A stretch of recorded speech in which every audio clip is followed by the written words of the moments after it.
সুপ্রিয় সুধী সবাইকে আমন্ত্রণ জানাচ্ছি চ্যানেল এসের আমাদের বিশেষ আয়োজন সুপারসান কেবলস মুক্ত আলাপ অনুষ্ঠানে। দর্শক, আপনারা জানেন যে প্রতিটি পর্বে আমরা এক একটি বিষয় নিয়ে কথা বলে থাকি, বিশেষ করে বাংলাদেশের রাজনীতির অর্থনীতির সর্বশেষ বিষয় নিয়ে কথা বলে থাকি। দর্শক, তারই ধারাবাহিকতায় আমরা যে আলোচনা করব আগামী নির্বাচন নিয়ে, সেই নির্বাচন নিয়ে কথা বলতে অত্যন্ত একজন প্রিয় মানুষকে আজ আমাদের বিশেষ আয়োজনে আমন্ত্রণ জানিয়েছি। আমাদের সাথে আছেন রাজনীতিবিদ, ব্যবসায়ী এবং শিল্প উদ্যোক্তা জনাব মোহাম্মদ আরাফাত রহমান আপেল, সাবেক সাধারণ সম্পাদক বগুড়া জেলা যুবদল এবং সাবেক সদস্য কেন্দ্রীয় যুবদল এবং সাবেক সহসাংগঠনিক সম্পাদক জেলা বিএনপি বগুড়া এবং চেয়ারম্যান ইম্পোরিয়াম প্রপার্টিজ লিমিটেড। জনাব আরাফাত রহমান আপেল, আপনাকে স্বাগত জানাচ্ছি আমাদের বিশেষ আয়োজনে। আপনি নিশ্চয়ই অনেক ভালো আছেন। আলহামদুলিল্লাহ, ধন্যবাদ চ্যানেল এস এর কর্তৃপক্ষকে, ধন্যবাদ চ্যানেল এস এর সম্মানিত দর্শকবৃন্দকে। জনাব আরাফাত রহমান আপেল, বগুড়া জেলা যেটাতে বলা হয় বিএনপির ঘাঁটি এবং বিএনপির শহীদ সাবেক রাষ্ট্রপতি জিয়াউর রহমান যেখানে জন্মগ্রহণ করেছেন এবং বর্তমান তারেক রহমান ভারপ্রাপ্ত প্রেসিডেন্ট, যার বাড়িও সেখানে আর কি। সেক্ষেত্রে হচ্ছে বিএনপির ঘাঁটি বলা হয় এবং সেখানে আপনি যুব দলের হচ্ছে সাবেক সাধারণ সম্পাদকের দায়িত্ব পালন করেছেন এবং আমরা বিগত নির্বাচনে দেখেছি সেখানে 6টি আসন, আপনাদের 7টি আসন, আমি যদি ভুল না করে থাকি 7টি আসন, সেটা পুরো মানে 7টি আসনে আওয়ামী লীগের দখলে ছিল। সামনে নির্বাচন, আপনারাও নির্বাচনের জন্য প্রস্তুতি নিচ্ছেন এবং 2024-এর প্রথম দিকে নির্বাচন, সে নির্বাচনের জল্পনা কল্পনা চলছে। কি মনে করছেন যে নির্বাচন কি সঠিক সময় হবে এবং আবারও সেই পুরনো যে দুর্গ বিএনপির, সেই দুর্গ কি ফিরে পাবে? ধন্যবাদ আপনাকে। আসলে বগুড়া বাংলাদেশের মধ্যে বগুড়াকে বিএনপির ঘাঁটি হিসেবে পরিচিত। তার কারণ বগুড়ার সাধারণ জনগণ সবাই মনে করে যে বগুড়াতে আমাদের প্রিয় নেতা শহীদ প্রেসিডেন্ট জিয়া রহমানের জন্মভূমি এবং আমাদের বিএনপির ভারপ্রাপ্ত চেয়ারম্যান জনাব তারেক রহমানের জন্মভূমি। সেক্ষেত্রে বগুড়াকে বিএনপি ঘাঁটি বলা চলে এবং সবাই আমরা সে বিশ্বাস করি। আর আপনি যে বলেছেন যে বিগত 15 বছর যে এই আসনগুলো স্বৈরাচারের কাছে এই আসনগুলো তারা নির্বাচিত হয়েছে, আসলে এটা কতটা ভুল। বগুড়াতে কখনো সঠিকভাবে নিরপেক্ষভাবে নির্বাচন হয়নি। যদি সঠিক এবং নিরপেক্ষভাবে নির্বাচন হইতো, বগুড়ার 7টি আসনই বিএনপি দখলে থাকতো। আপনি জানেন তারা দিনের ভোট রাতে করেছে এবং অনেক সময় দেখা গেছে যে বিএনপি এই ভোটে পার্টিসিপেট করেনি, অংশগ্রহণ করেনি, তারা বিনা প্রতিদ্বন্দ্বিতায় তারা নির্বাচিত হয়েছে। কখনো তারা ভোটের মাধ্যমে বগুড়াতে কোনোদিনও তারা এমপি হয়নি এবং আমার বিশ্বাস আগামীতে হবে না, এটা বিশ্বাস। জনাব আরাফাত রহমান, রাজনীতির হাতেখড়ি কবে থেকে বা হচ্ছে যে কবে থেকে এই বিএনপি রাজনীতির সাথে, যুবদলের রাজনীতির সাথে আপনি জড়িয়ে পড়েছেন? নাকি ওই বিএনপির ঘাঁটি সেই জন্য কি রাজনীতিতে এসেছেন, নাকি শহীদের আদর্শবান হয়ে রাজনীতিতে এসেছেন? আসলে আমার বাসাটা বিএনপি অফিস থেকে 15 থেকে 20 ফুট দূরে, 15 থেকে 20 ফুট পার্টি অফিস থেকে আমার বাসাটা। আচ্ছা, আমি যখন সরকারি শাহ সুলতান কলেজে পড়াশোনা করি তখন ছাত্রদলে কোনো পোস্ট ছিল না আমার। ছাত্রদল যারা করতো, আমার যারা বন্ধু বান্ধব, আমার যারা ব্যাচ, আমি ছাত্রদলের সঙ্গে জড়িত ছিলাম। কিন্তু আমি রাজনীতি পোস্ট পাই 2002-03 সালে, যখন বগুড়া জেলা স্বেচ্ছাসেবক দলের সভাপতি এনাম ভাই ছিলেন। তখন উনি আমাকে রাজনীতি পোস্ট দিয়ে আমাকে এই রাজনীতির সঙ্গে সংযুক্ত করেন। প্রথমে আমি স্বেচ্ছাসেবক দলতে শুরু করি, তারপরে আপনার যুবদলে পার হই। যুবদলের তৎকালীন প্রেসিডেন্ট ছিলেন KM খায়রুল বাশার ও সাধারণ সম্পাদক ছিলেন আমাদের এক বড় ভাই, সাংগঠনিক সম্পাদক ছিলেন আমিনুল ইসলাম আর সাধারণ সম্পাদক ছিলেন ফারুকুল ইসলাম। তাদের কমিটিটা, পূর্ণাঙ্গ কমিটিতে আমাকে একটি সম্পাদক পদে রেখেছিলেন, কিন্তু ওই কমিটিটা যে কোনো কারণে পাস হয়নি। এর মধ্যে চলে আসে 111। আসার পরে আমাদের প্রিয় নেতা জনাব তারেক রহমানকে মামলা ছাড়াই গ্রেপ্তার করে, তার উপর অমানবিক নির্যাতন করে তাকে গ্রেপ্তার করে। আমাদের প্রিয় নেত্রী, 3 বারের প্রধানমন্ত্রী দেশনেত্রী বেগম খালেদা জিয়াকে গ্রেপ্তার করে। এই 111 আসার কারণে আমাদের এই কমিটিগুলো বন্ধ হয়ে যায়। তারপরে 2010 সালে আমাদের প্রিয় নেতা জনাব তারেক রহমান তার নির্দেশে বগুড়ায় সম্মেলন হয় যুবদলের। সেই সম্মেলনে যুবদলের আমি সাংগঠনিক সম্পাদক পদে নির্বাচিত হই 2010 সালে। এরপরে 2011 সালে নভেম্বরের দিকে আমাদের প্রিয় নেতা জনাব তারেক রহমান তার নির্দেশে নতুন কমিটিতে আমাকে বগুড়া জেলা যুবদলের সাধারণ সম্পাদক হিসেবে আমাকে কমিটিতে জায়গা করে দেন। তারপরে প্রথম আন্দোলন শুরু হয় 2012 সালে। বিএনপির সাংগঠনিক সম্পাদক ইলিয়াস আলী গুম হওয়ার যে আন্দোলন, আমার বিশ্বাস সমগ্র বাংলাদেশে হয়েছে, তার চাইতে বেশি হয়েছে বগুড়াতে। বগুড়াতে যুবদলের নেতৃত্বে, বিএনপির নেতৃত্বে, ছাত্র দলের নেতৃত্বে, স্বেচ্ছাসেবী দলের নেতৃত্বে সবচেয়ে কঠিনভাবে আমরা আন্দোলন করি ইলিয়াস আলী ভাইয়ের গুম হওয়ার কারণে। তারপর থেকে শুরু হয় মামলা। তারপরে 13 সালে মামলা, 14 সালে মামলা, 15 সালে মামলা, এভাবে মামলা চলতেই থাকে। এই এক এক করে আমি 3 বার 4 বার জেলে যাই, জেল খাটি, জেল খেটে বের হওয়ার পরে আবারও মিথ্যা মামলা দিয়ে আবারও জেলের ভিতরে পাঠিয়ে দেয়। এভাবে আমি না, আমার মতো একাধিক নেতা বগুড়ার অনেক নেতা আছে যারা মিথ্যা মামলা জেলে গেছে, বের হয়েছে। কারণ এটা স্বৈরাচারী সরকারের জানে যে কারা বাইরে থাকলে তাদের ওই সরকারের জন্য প্রবলেম হবে, এদেরকে টার্গেট করে করে মিথ্যা মামলা দিয়ে জেলে পাঠিয়ে দিয়েছে। এরপরে আমি যখন ঢাকায় আসি, যেহেতু আমি সেন্ট্রাল কমিটির সদস্য ছিলাম যুব দলের, ঢাকার বিভিন্ন নেতাদের সঙ্গে, কর্মীদের সঙ্গে আমার উঠা বসা শুরু হয়, তাদের সঙ্গে চলাফেরা করি। চলাফেরা করার কারণে দেখা গেল ঢাকাতেও আমার নামে মামলা তো শুরু হলো। প্রথমেই আমাকে ডেকে নিয়ে যায় আপনার সিআইডির একজন এসপি কাহার আকন্দ, ওনার নেতৃত্বে একজন অ্যাডিশনাল এসপি আমাকে প্রথম নক করে যে আপনাকে স্যার ডেকেছেন এই সিআইডি অফিসে। তা আমি গেলাম।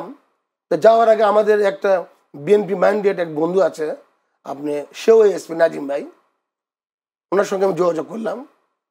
তো উনি বললো যে এই কাহার আকন্দ এসপি, ও তো টোটালি আওয়ামী লীগের একজন এসপি, ও ডেকেছে, তুমি যাও, যে সাবধানে যায় তুমি কথাবার্তা বলো, আর আমি আমার পক্ষ থেকে যতটুকু পারি চেষ্টা করবো আমি তোমার জন্য। তা আমি গেলাম। যাওয়ার পরে আমার ওই বিকাশের যে অ্যাকাউন্ট, বিকাশ অ্যাকাউন্ট উনি সম্পূর্ণ তুলেছেন। আচ্ছা।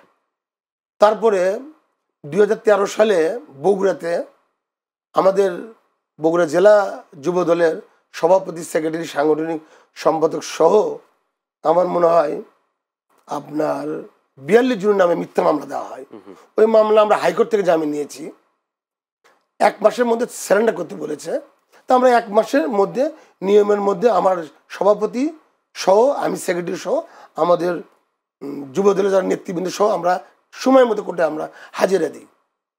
হাজিরা দেওয়ার পরে তৎকালীন ম্যাজিস্ট্রেট উনি একটা চিরকুট দেখে 6 জনের নাম, জেলার সভাপতি, সাধারণ সম্পাদক সহ আরও 4 জন এবং স্বেচ্ছাসেবক দল, ছাত্র দল, এরকম 6 জন নেতার নাম চিরকুট থেকে বাদ দিয়ে সবাইকে জামিন দেয়, আর আমাদেরকে অ্যারেস্ট করে আমাদেরকে জামিন বাতিল করে জেলখানা পাঠানোর নির্দেশ দেয়।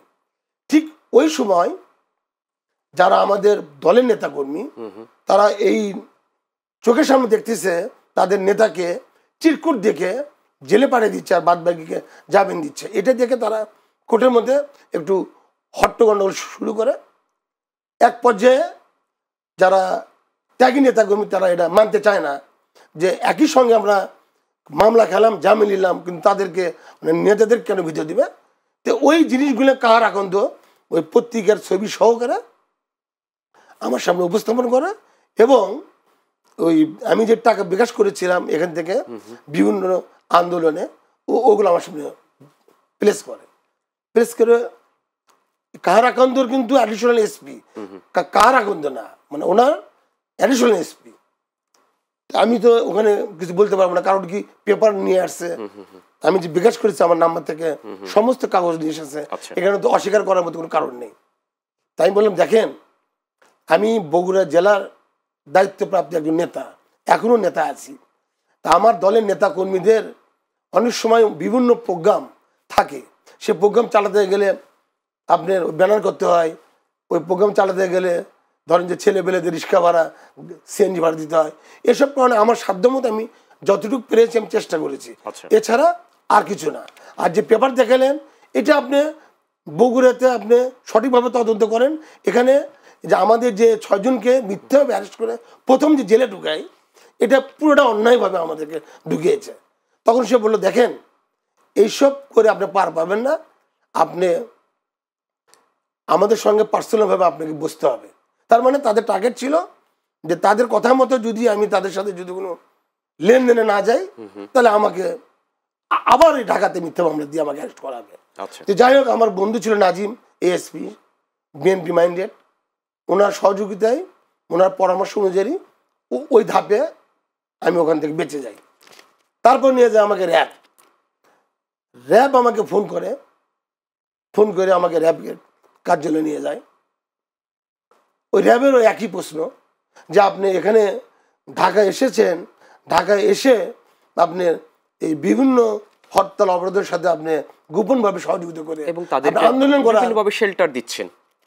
আসলে শেল্টার না, যেহেতু আমি বিএনপির একজন কর্মী, তা আমি তো বিএনপির কর্মীদের সাথে মিশবো, বিএনপি নেতাদের সঙ্গে মিশবো।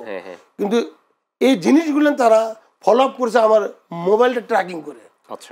যাই হোক, ওনারা আমাকে সাবধান করার পরে ওখান থেকেও তদবির করে ওই যাত্রা বেঁচে যাই। তারপরে আমি 2022 সালে 22 কিংবা 23 সালে দিকে আমি উমরা করতে যাই। আমি উমরা করতেছি, ওই সময় মুন্সিগঞ্জের 54 জন নেতা কর্মী ওই আমাদের বনানী ক্লাবে একটা খাওয়া দাওয়ার একটা অ্যারেঞ্জমেন্ট ছিল। তারা ওখানে কোনো রাজনীতি না, এমনি খাওয়া দাওয়া অ্যারেঞ্জমেন্টের মধ্যে দাওয়াতে ছিল। কে বা কাহারা তৎকালীন ডিবির চিফকে হারুনুর রশিদ সাহেবকে খবর দেয় যে এখানে সরকার পতনের আন্দোলনের গোপন বৈঠক চলছে। তখন দেখা যায় ওখানে উনি 5-7টা গাড়ি দিয়ে, ফোর্স দিয়ে সমস্ত বনানী ক্লাবটা ঘেরাও করে ওই 54 জনকে আসামিকে গ্রেপ্তার করে। তার মধ্যে আমি কিন্তু সৌদি আরবে আমাকে আসামি করে মামলা দায়ের করেন যে আমি নাকি মুন্সিগঞ্জ থেকে 54 জন আসামি নিয়ে, 54 জন নেতাকর্মী নিয়ে আসছি সরকার পতনের গোপন বৈঠক করার জন্য। যদি এটা আমি করে থাকি, তাহলে আমি আমার বগুড়ার জেলার নেতাকর্মীকে ডাকবো, আমি মুন্সিগঞ্জ থেকে ডাকা নিয়ে আসবো। এটা পুরোপুরি আমার নামে একটা মিথ্যা মামলা দেয়।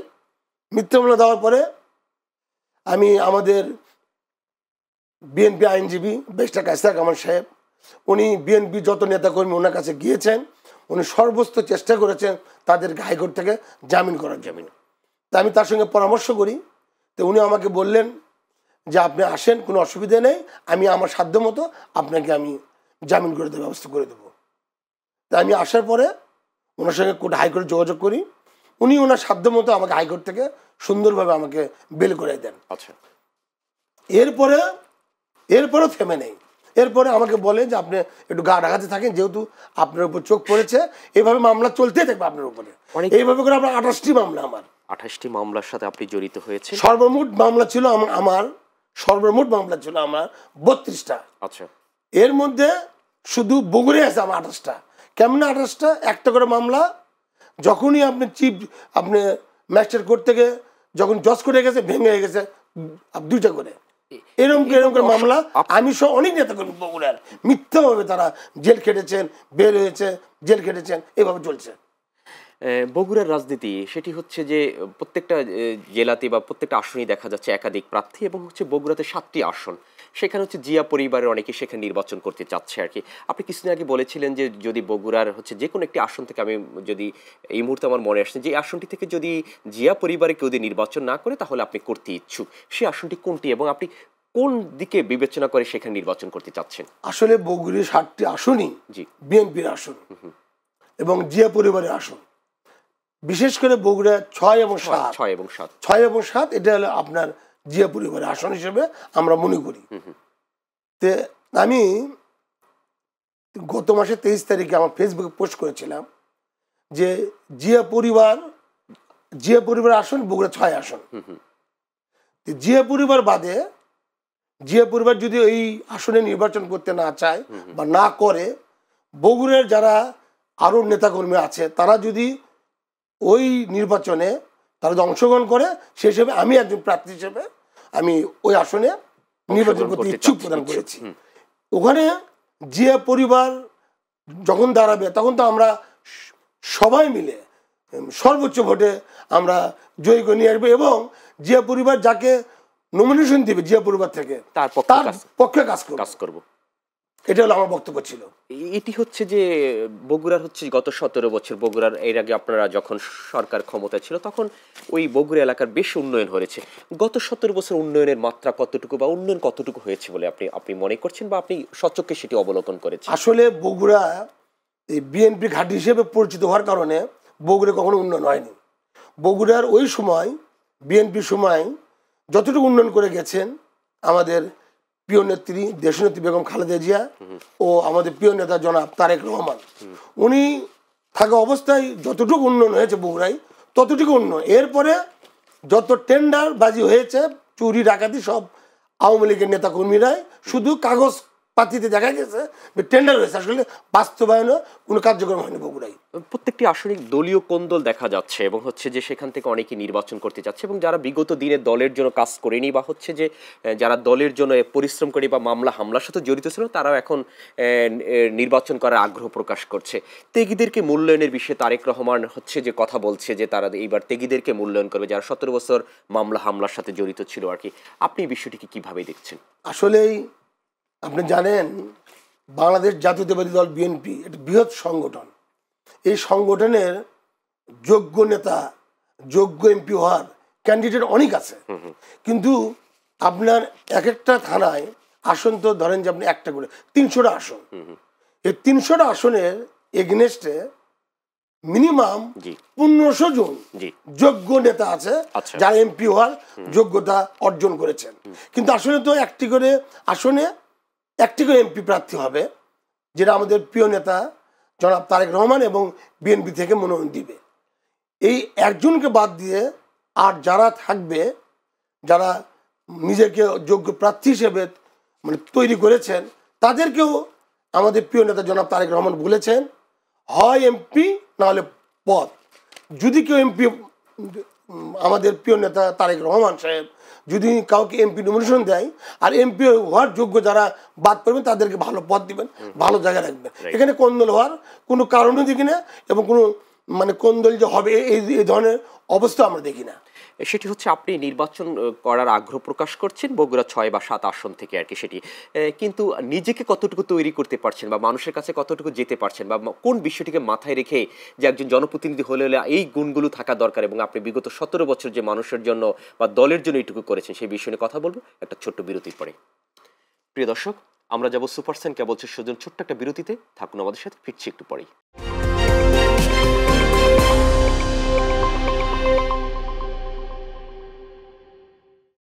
স্বাগত আরেকবার চ্যানেল এস এর আমাদের মুক্ত আলাপ অনুষ্ঠানে। দর্শক, আমরা কথা বলছিলাম অত্যন্ত একজন প্রিয় মানুষ আরাফাতুর রহমান আপেল, বগুড়া জেলা বিএনপির নেতা। আরাফাতুর রহমান বিরতির আগে আমরা প্রশ্ন করেছিলাম যে আসলে বিশেষ করে হচ্ছে যে যিনি জনপ্রতিনিধি তার অনেকগুলো গুণাবলী এবং হচ্ছে বিগত 17 বছর যারা অক্লান্ত পরিশ্রম করছে তারাই নির্বাচনের জন্য এবার হচ্ছে মনোনীত হবে নির্বাচন করার জন্য আর কি। আপনি নিজেকে কোন জায়গা থেকে একজন প্রার্থী হিসেবে আপনি দেখতে চাচ্ছেন বা দেখছেন আপনি? আসলে বগুড়ার আমার আসনটা সদর, এই আসনটা জিয়া পরিবারের আসন এবং জিয়া পরিবার থেকেই ইলেকশন করবে। জিয়া পরিবার থেকেই এই 6 আসন এবং বগুড়া 7 আসন আমরা বিগত দিনে দেখেছি এই 2 আসনটা জিয়া পরিবারের আসন। যদি জিয়া পরিবার কাউকে, জিয়া পরিবার নিজে যদি ইলেকশন করে বা জিয়া পরিবার যদি কাউকে যদি মনোনীত করেন, আমরা বগুড়া জেলা বিএনপি, ছাত্রদল, যুবদল, জনসাধারণ, জনগণ সবাই মিলে তাকেই আমরা নির্বাচিত করব। পরের ধাপে যেটা আমি বলেছিলাম, যদি কখনো এরকম হয় যে জিয়া পরিবার বাদে বা জিয়া পরিবারের মনোনীত প্রার্থী বাদে যদি বগুড়ার নেতাকর্মীর মধ্যে যদি কেউ ইলেকশন করতে চায়, তার মধ্যে আমি একজন প্রার্থী। আমি একজন প্রার্থী হিসেবে আমি নির্বাচন করতে চাই। চাই। সেক্ষেত্রে আমি আমার চাইতে আরো অনেক যোগ্য নেতা আছে যারা এমপি হওয়ার যোগ্য। আমি আমার জায়গা থেকে আমি যে দায়িত্বে ছিলাম সেই দায়িত্ব থেকে যে জেল খেটেছি, মামলা খেয়েছি, হয়রানি হয়েছি র্যাব দ্বারা, ডিবি দ্বারা, তারপর জেলখানা দ্বারা, কোর্ট দ্বারা, আমি ওখান থেকে আমি মনে করি যে আমার চাইতে যোগ্য যারা এমপি প্রার্থী আছে তাদের সঙ্গে আমিও একজন প্রার্থী হিসেবে আমি নির্বাচন করতে চাই। যদি দল আমাকে মনোনীত দেয় তবে আমি করব, আর দল যদি আমাকে না মনোনীত করেন, দল যাকে মন চায় তাকে মনোনীত করবেন, আমরা বিশেষ করে আমি ব্যক্তিগতভাবে তার সঙ্গেই কাজ করব, দলের বাইরে আমি না। দল যাকে মনোনীত ও প্রার্থী করবেন, যে পরিবারের বাদে দল যাকেই মনোনীত দিবেন, আমরা তার সঙ্গে কাজ করব। দেশ একটি সংকটকালীন সময় পার করছে, বিশেষ করে নির্বাচন হবে কি হবে না সবার মধ্যে একটি কৌতূহল জাগছে আর কি। এনসিপি বলেন, অন্যান্য যে জামাত বলেন, তারা নির্বাচন পিছানোর একটা কথা বলছে বারবারই আর কি। আপনি কি বলছেন এই সংকটের থেকে উত্তরণের পথ কোন কি? আমার বিশ্বাস ব্যক্তিগতভাবে যে আপনার আগামী বছরে ফেব্রুয়ারি মাসে মধ্যেই এই জাতীয় সংসদ ইলেকশন হবে, এটা আমার বিশ্বাস। তার কারণ কিছু কিছু দল একটু পিআর বা বিভিন্ন ইস্যুতে বিভিন্ন ইস্যু তৈরি করে তারা চাচ্ছে নির্বাচন যেন আরেকটু দেরিতে হয়। কিন্তু এইটা বাংলাদেশের জনগণ যারা 17 বছর কষ্ট করেছে, 17 বছর অন্যায় অত্যাচার সহ্য করেছে, বাংলাদেশে 17 বছর বিএনপি লক্ষ লক্ষ নেতাকর্মী মিথ্যা মামলায় জেল খেটেছেন, হাজত খেটেছেন এবং যুদ্ধ অপরাধী বানিয়ে তাদেরকে ফাঁসিবন্দি দিয়েছেন। এই একটি সুন্দর সঠিক নিরপেক্ষ নির্বাচনের আশায় এই নির্বাচন যদি ফেব্রুয়ারি মাসে সঠিক সময়ে না দেয় বা না অনুষ্ঠিত হয়, তো সাধারণ জনগণই কঠিন হস্তের দমন করবে এবং এই নির্বাচন আদায় করে নেবে। পাশাপাশি বিএনপির নেতা কর্মীও ওই প্রয়োজনীয় আন্দোলনের মাধ্যমে নির্বাচন যেন সঠিকভাবে হয় এবং আগামী বছরের ফেব্রুয়ারি মাসেই হয়, এটা ইনশাল্লাহ এই দাবি যেভাবে হোক আমরা এটা ইনশাল্লাহ রাজপথের মাধ্যমে হলেও এটা জনগণের সঙ্গে থেকে জনগণের সাথে নিয়ে আমরা এটা পূরণ করব, যাতে করে ফেব্রুয়ারি মাসে নির্বাচন হয়।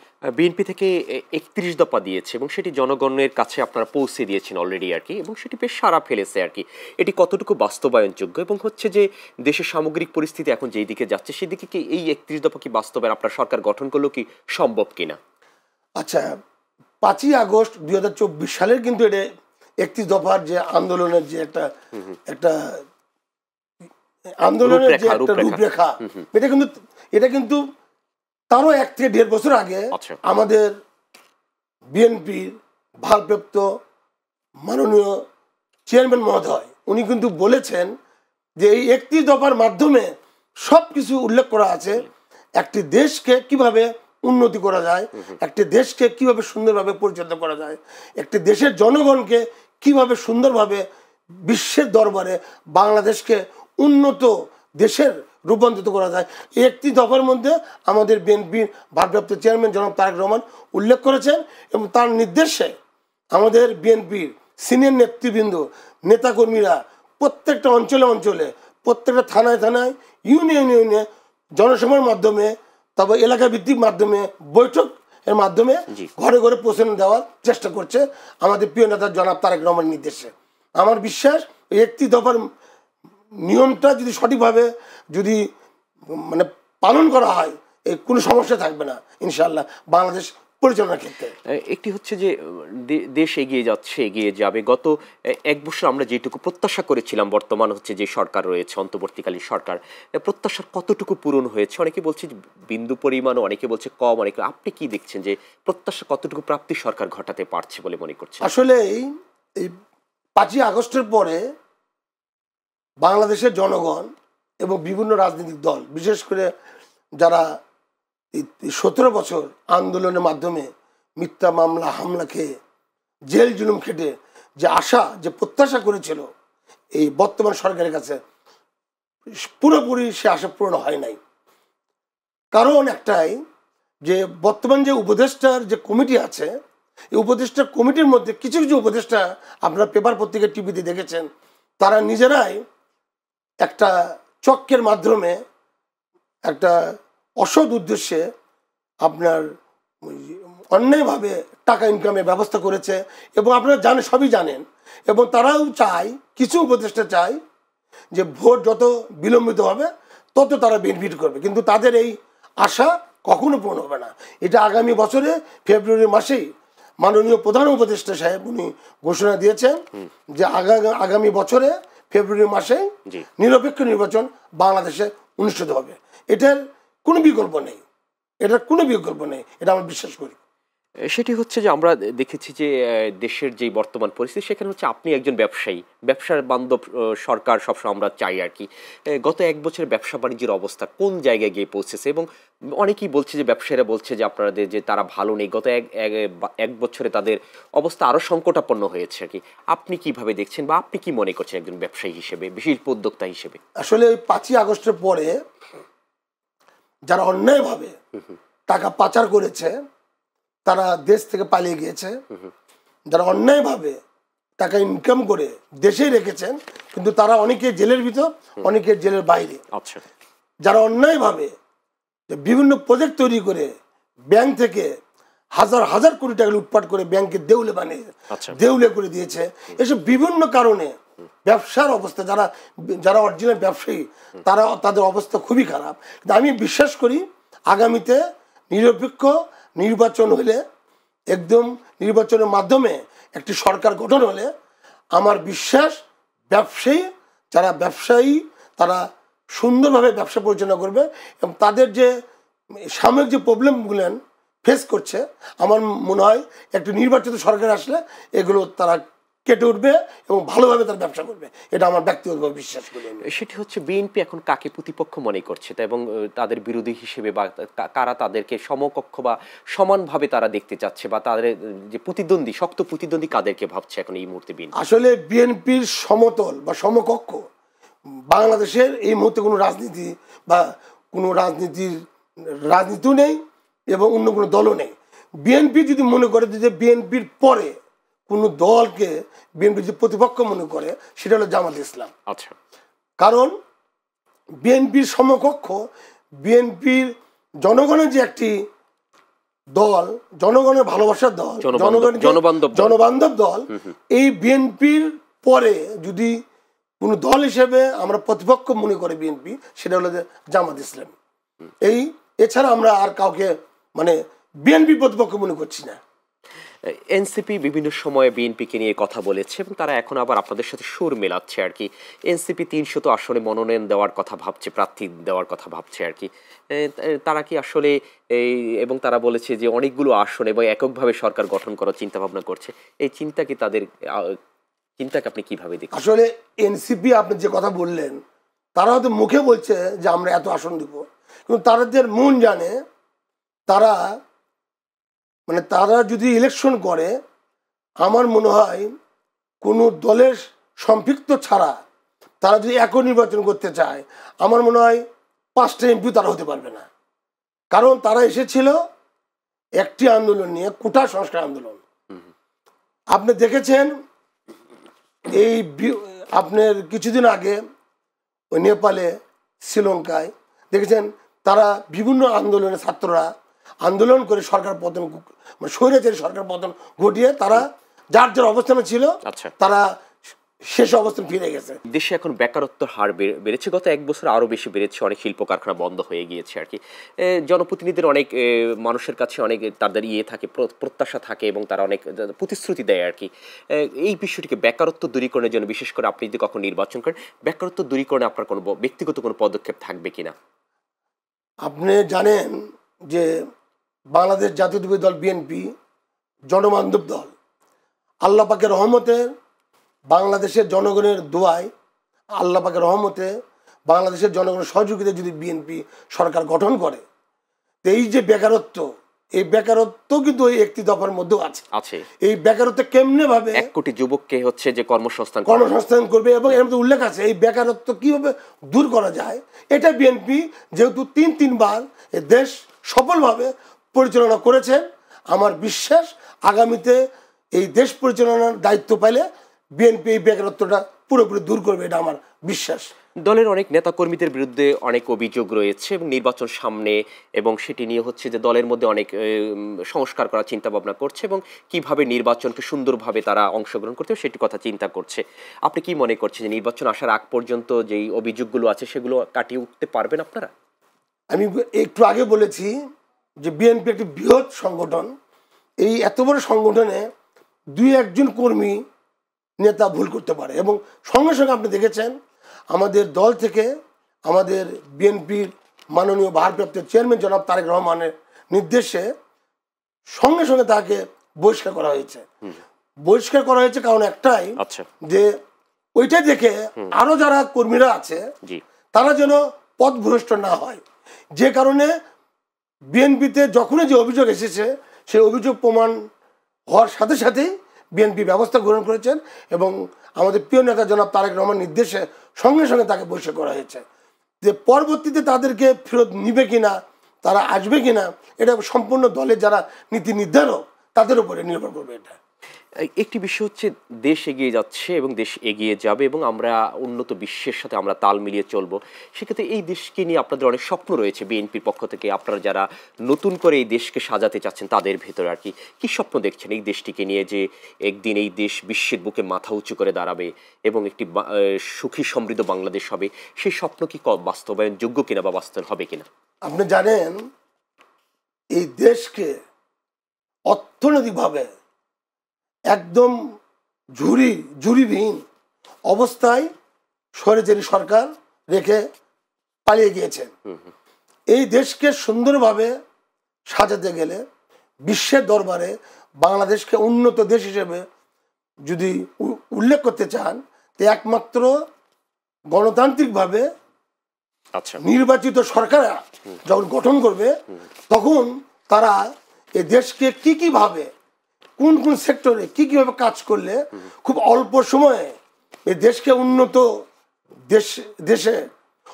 দেশ হিসেবে আপনি এই দেশকে মানে উল্লেখ করা যাবে, এটা একমাত্র নির্বাচিত সরকার আসার পরেই তারাই একমাত্র সুন্দরভাবে পরিচালনা করে এই দেশকে উন্নত দেশে হিসেবে এই বাংলাদেশকে ইনশাল্লাহ উন্নত দেশের সাথে মনে করেন দাঁড় করাবে, এটা আমার বিশ্বাস। দাঁড় করাবে সেটি হচ্ছে যে আমরা নির্বাচন আমাদের 2026-এর প্রথম দিকে, ফেব্রুয়ারির প্রথম দিকে নির্বাচন, সেই নির্বাচন ঘিরে কিন্তু হচ্ছে যে নানা ধরনের হচ্ছে যে প্রশাসনকে সাজানো হচ্ছে যাতে প্রশাসন হচ্ছে যে কোনো দলীয়করণ করতে না পারে আর কি। বিগত সময় আমরা দেখেছি প্রশাসন দলীয়করণ করেছে।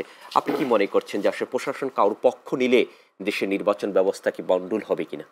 যখন কোনো এসআই, যখন কোনো কনস্টেবল নতুন করে নিয়োগ পাইছে, তার ফুল ফ্যামিলি খবর নিছে তার ফ্যামিলির মধ্যে কেউ বিএনপি জামাত আছে কিনা। একমাত্র যারা আওয়ামী লীগ, যুবলীগ, ছাত্রলীগ ছেলে পেলে তারাই শুধু আপনি কনস্টেবল, এসআই এবং অ্যাডিশনাল এসপি মানে বিসিএস ক্যাডার, এই একমাত্র আওয়ামী লীগ, যুবলীগ, ছাত্রলীগ ছাড়া অন্য কোনো দলের কোনো নেতাকর্মী এই সরকার থাকা অবস্থায়, স্বৈরাচারী সরকার থাকা অবস্থায় 15 বছরে তারা চাকরি পায়নি। একটা সরকার 15 বছর পুরোটা আওয়ামী লীগ তান্ত্রিকভাবে এই আপনার সরকার পরিচালিত করেছে। এই 2 মাসে, 6 মাসে, 1 বছরে আপনি পুরোপুরি ওটা সংস্কার করতে পারবেন না। এটা ধারাবাহিকভাবে চলবে। আগামীতে নির্বাচিত যে সরকারই আসবে সে সরকারই এটা সংস্কার যে চলমান, এটা চলমান প্রক্রিয়া চলতেই থাকবে। এটা পুলিশকে একটি দলে রূপান্তরিত করেছে। আপনি দেখেছেন বিগত 15 বছরে পুলিশের একজন এসপি, পুলিশের একজন ওসি যে বক্তব্য দেখে বোঝা যায় এরা কোনো পুলিশের লোকজন না, এরা সরাসরি আওয়ামী লীগ এবং যুবলীগের যে নেতাকর্মী যে বক্তব্য দিয়েছে, একজন এসপি এবং একজন ওসি ওই একই বক্তব্য দিয়েছে। যে ওখান থেকে যদি আপনি সংস্কার করেন, এটা 6 মাস 1 বছর না, এটা চলমান প্রক্রিয়া। আগামীতে নির্বাচিত সরকার আসার পরেও এটা চলমান থাকবে ইনশাল্লাহ। আগামীতে যখন নতুন করে নিয়োগ পাবে সেটা একজন যোগ্যতা হিসেবে, যোগ্যতার ভিত্তিতে একজন কনস্টেবল, একজন এসআই, একজন বিশেষ ক্যাডার আসবে। আস্তে আস্তে আওয়ামী লীগপন্থী যারা আছেন তারা তো চাবেই দেশে একটা অস্থিরতা তৈরি করে দেশকে বিশ্বের দরবারে একটা খারাপ দেশ হিসেবে তারা উপস্থাপন করতে চায়। কিন্তু এখান থেকে বেরোনোর একটাই উপায় যে একটি সুষ্ঠু নিরপেক্ষ নির্বাচিত সরকার আসার পরে এই যে সংস্কার, পুলিশের যে সংস্কার প্রক্রিয়া, এটা চলমান থাকবে। একসময় যা দেখবেন যে যারা মেধাভিত্তিকভাবে যারা পুলিশে আছেন, বিশেষ করে বিশেষ ক্যাডারে আছেন, আস্তে আস্তে দেখবেন তারা এই জিনিসটা থাকবে না। এবং আমার বিশ্বাস আগামীতেও যদি বিএনপি সরকার গঠন করে, এই যে রাষ্ট্রের কাজে যে এই যে আপনি পুলিশকে ব্যবহার করা, বাহিনীকে ব্যবহার করা, এটা বিএনপি কখনো করেনি, আগামীতেও করবে না। এটা শুরু করে দিয়ে গেছে শরীয়তের শেখ হাসিনা সরকার। যে কারণে আজকে দেখেন পুলিশরা এখন যারা আছে চাকরিতে, তারা কিন্তু পুরোপুরি সবাই সঠিকভাবে দায়িত্ব পালন করছে না।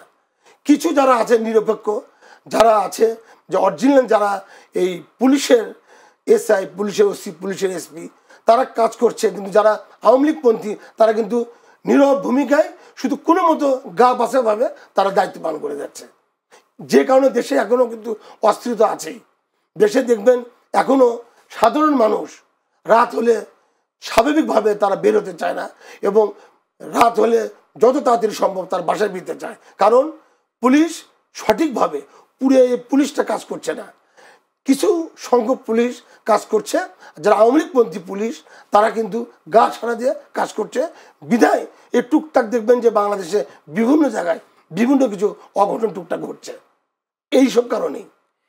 আপনি তো বিগত 17 বছর জেল, জুলুম, অত্যাচার, নির্যাতনের শিকার হয়েছেন এবং অনেকবার জেল খেটেছেন, এবং পুলিশ বিনা দোষ কারাদণ্ড দিয়েছে আর কি। সেটি সামনে তো যদি কখনো যদি হচ্ছে যে আরো দুর্দিন আসে, তখন কি বিএনপির জন্য কতটুকু এক পায়ে দাঁড়ানো আছে না, এরকম কোনো নীতিগত সিদ্ধান্ত নিয়েছে? আসলে আমি প্রথমে বলেছি বিএনপি অফিস থেকে 15-20 ফিট দূরে আমার বাসা। বিএনপি দিয়েই আমার রাজনীতি শুরু। বিএনপি পদে থাকলেও যে কাজ করব, পদে যদি আমি নাও থাকি সেম কাজ করে যাব।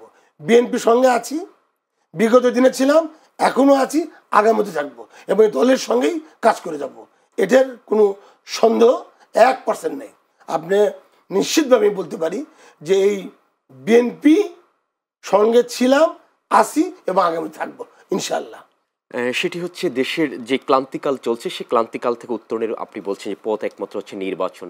সেই নির্বাচন নিয়ে দেশি এবং বিদেশি হচ্ছে বিভিন্ন ধরনের ষড়যন্ত্র চলছে আর কি। ষড়যন্ত্র মোকাবেলা বিএনপি কি যথেষ্ট পদক্ষেপ নিতে পারবে? স্বৈরাচারী সরকারের প্রধান আমাদের পার্শ্ববর্তী দেশে অবস্থান করছেন, এবং ওখান থেকেই সে বিভিন্ন স্কাইপি মাধ্যমে, বিভিন্ন ফোনের মাধ্যমে তারা তাদের নেতাকর্মীকে দিয়ে দেশের ভিতর অস্থিতিকর অবস্থা সৃষ্টি করে একটা পায়তারা করছে, যাতে করে অন্যান্য দেশ যেন মনে করে যে বাংলাদেশে এখন যদি নির্বাচন দেওয়া হয় তো সঠিকভাবে নির্বাচন হবে না। কিন্তু ওই স্বৈরাচারী সরকারের যারা প্রেতাত্মারা এখনো আছে, এবং পাশের দেশে যিনি থেকে নেতৃত্ব দেওয়ার চেষ্টা করছে, তাদের এই আশা কখনো পূর্ণ হবে না, সফল হবে না। কারণ বাংলাদেশের জনগণ 17 বছর অন্যায় অত্যাচার সহ্য করেছে। একটি নিরপেক্ষ নির্বাচনে, সুষ্ঠু নির্বাচনের মাধ্যমে সরকার গঠন হবে এবং বাংলাদেশের জনগণ সুখে শান্তিতে থাকবে। তারা আর ওই স্বৈরাচারী সরকার আর দেখতে চায় না, এবং আগামীতেও স্বৈরাচারী সরকার কেউ হয়ে থাকবে সেটা করতে দিবে না। এটা আপনি নিশ্চিত থাকেন। এটা নিয়ে 1% আপনি ইয়ে করবেন না যে আগামীতে ওই স্বৈরাচারী সরকার মানে নতুন করে কোনো দেশের মধ্যে একটা অস্বস্তিকর পরিস্থিতি তৈরি করার মতো অবস্থা সৃষ্টি করতে পারবে। বাংলাদেশের জনগণ যথেষ্ট, তার পাশে আছে বাংলাদেশ জাতীয়তাবাদী দলের বিএনপির লক্ষ লক্ষ নেতাকর্মীরা, যারা এই দেশকে অস্থিতিশীল অবস্থায় কখনো নিয়ে যেতে দেবে না, ম্যাডাম নিশ্চিত থাকেন। জনাব আরাফাতুর রহমান, যেটি হচ্ছে যে আমরা প্রত্যাশা করি এবং আপনাদের কাছ থেকে আমরা প্রাপ্তি আশা করি যে আপনারা এই কাজগুলো করবেন, আমরা কি প্রত্যাশা কি মানে প্রাপ্তি ঘটাতে কতটুকু সক্ষম হবেন, বা আমরা কতটুকু আপনাদের কাছ থেকে প্রত্যাশা করতে পারি বা আশাবাদী হতে পারি কিনা আমরা? আমার বিশ্বাস জি, যে বাংলাদেশের জনগণ অধীর আগ্রহে চেয়ে আছেন যে আগামীতে একটা সুন্দর, সঠিক এবং নিরপেক্ষ নির্বাচন হবে। যদি সুন্দর, সঠিক এবং নির্বাচন হয়, আর সেই নির্বাচনে বাংলাদেশ জাতীয়তাবাদী দল বিএনপি যদি দায়িত্ব পায়, আপনি যেগুলো প্রশ্ন করলেন এগুলো প্রত্যেকটা প্রশ্নের উত্তর বিএনপির কার্যক্রমের মাধ্যমে আপনি দেখবেন যে আপনি প্রতিটা প্রশ্নের উত্তর তখন দেখবেন সুন্দরভাবে একটি নিরপেক্ষ নির্বাচনের মাধ্যমে বিএনপি আল্লাহ পাকের রহমতে জনগণের দল হিসেবে জনগণের প্রত্যাশা যদি বিএনপি সরকার গঠন করে, এগুলো আপনি যেগুলো প্রশ্ন করলেন সমস্ত উত্তর বিএনপি দেশ পরিচালনার ক্ষেত্রে মাধ্যমে আপনি সেগুলো প্রাপ্তি ঘটাবে ইনশাআল্লাহ। আরাফাতুর রহমান আপেল, আপনাকে অসংখ্য ধন্যবাদ। প্রিয় দর্শক, আমরা আশা করছি দেশের উন্নয়ন এবং অগ্রগতি আগামী দিনে আরও বেশি উন্নয়ন হবে, সে আশাবাদ ব্যক্ত করছি। এতক্ষণ যারা আমাদের সাথে ছিলেন সকলকে অসংখ্য ধন্যবাদ জানিয়ে আজকের মতো শেষ করছি। দেখা হবে আবার অন্য কোনো পর্বে। সবাই ভালো থাকবেন। আল্লাহ হাফেজ, শুভরাত্রি।